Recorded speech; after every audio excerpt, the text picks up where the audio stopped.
What if happiness isn't something you earn, but something you uncover? Most of my life, I thought happiness was a reward.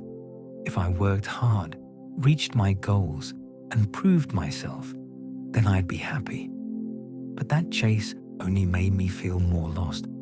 That started to change when I came across the ideas of Naval Ravikant, an entrepreneur who shares deep, honest thoughts about life. He doesn't give quick tricks. He asks big questions, and those questions made me stop and look at how I was living. This video isn't a summary of his work. It's not a list of quotes. It's my own take. How his ideas helped me think differently, and what I've learned from trying to live them. One of the biggest shifts for me was this: happiness isn't something you just get. It's something you can train, like your body or your focus. You work at it a little each day.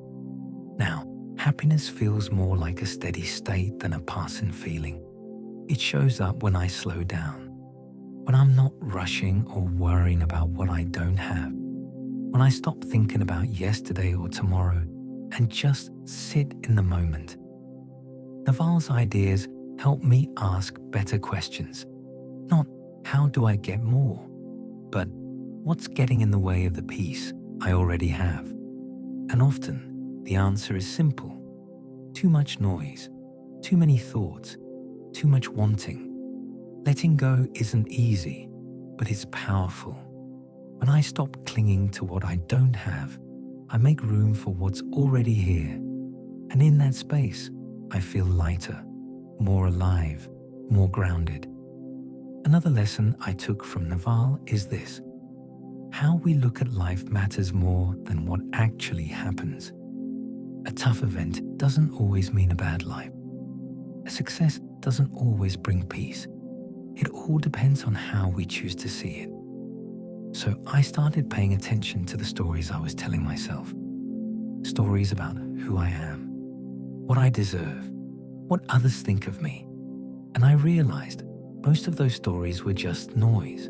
Instead of asking, how do I fix everything?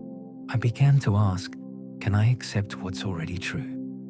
That question changed everything. Naval shares a simple idea. In any situation, you usually have three choices. You can change it, accept it, or leave it. That's it. Everything else, worrying, complaining, waiting, just keeps you stuck. Once I saw this clearly, I noticed how much of my stress came from doing none of those three. I'd stay in situations I didn't like, but I wouldn't leave. I'd complain, but I wouldn't take action. I'd wish, but I wouldn't accept. Learning to accept doesn't mean you give up. It means you stop fighting reality. You stop wasting energy resisting what is, and start using your energy to move forward. One of the hardest but most helpful lessons was about presence, being here, right now. Most of us live in our heads, thinking about the past, planning for the future, scrolling, comparing, worrying. We miss the life that's right in front of us. Naval helped me realize that peace comes from presence, from doing one thing at a time, from noticing your breath, from feeling the sun on your skin.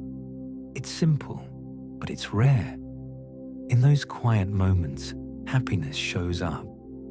Not because everything is perfect, but because for a moment, you stop needing anything to change. Another lesson that hit me hard was about desire. Wanting things isn't bad, but chasing desire all day long creates stress. Every time you say, I'll be happy when, you put your peace on pause.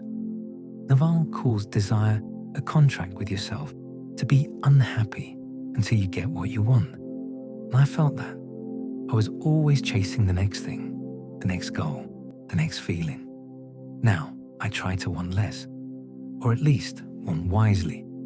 I ask myself, is this something I really need, or just something I think will fix how I feel? I'm not against ambition, but I've learned to hold it loosely. I try to work from a place of calm, not craving. That changes how I show up and how I feel, even when things go wrong. We live in a world that tells us to collect achievements, followers, titles, stuff.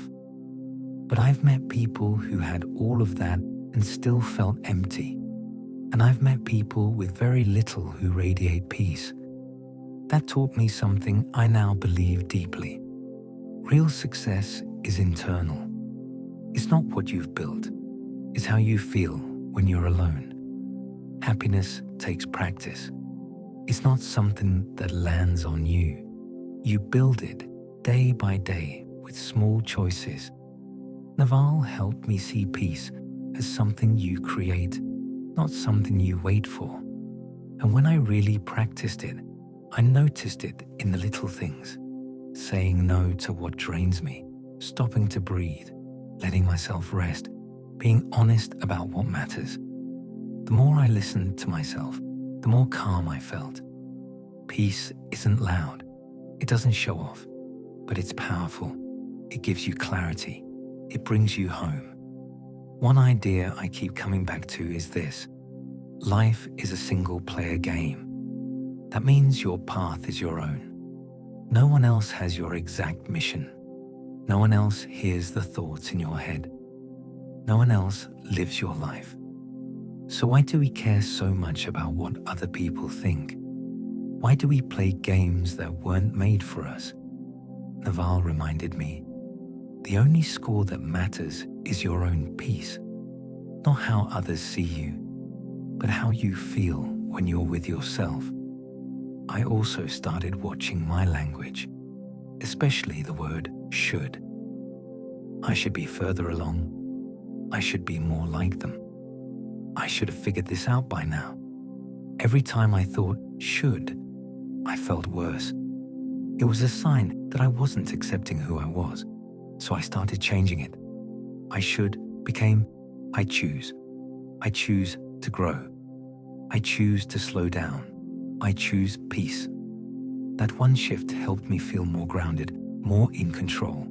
Now I don't see happiness as something I need to chase.